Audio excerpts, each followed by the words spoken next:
Here's a 9-year-old Weimaraner.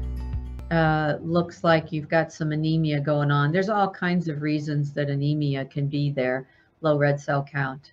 I'm not sure the alkaline phosphatase, if that was high or low, but looking at the whole body, there's just so much on a 9-year-old dog that you'd have to start to take a look at. So that's a little bit more than what would be a part of the program for today.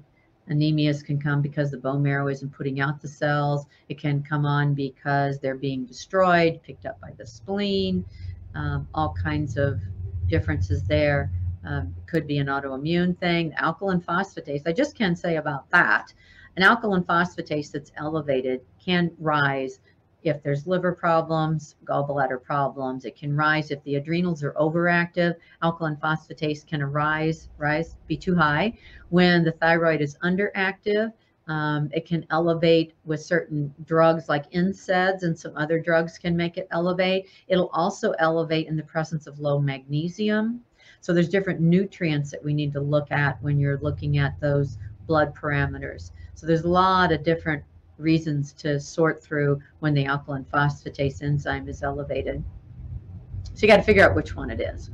And from my perspective, part of what I do in trying to get to the bottom, I'm all about finding the arsonist rather than just putting out fire after fire after fire. It's like, who's the arsonist here? What is the arsonist?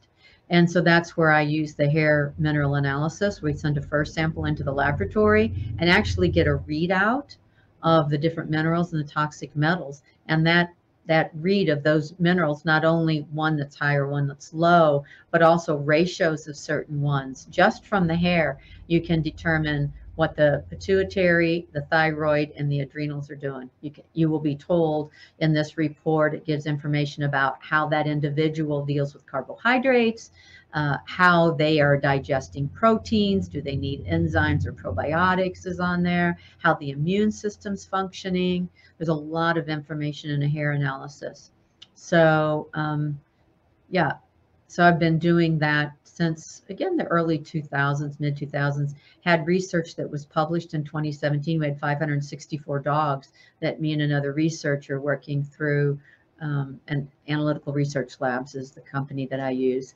And we put all this together and actually got it published. And there's certain trends that, again, go back to inflammation. It shows that the majority of the dogs are living in a stressed, inflamed life.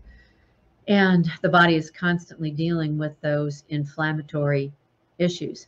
So I took it from that research and then actually wrote the book that directs doctors on how to learn how to interpret the hair analysis test, and certainly animal nutritionists and the like, anybody who's wanting to learn.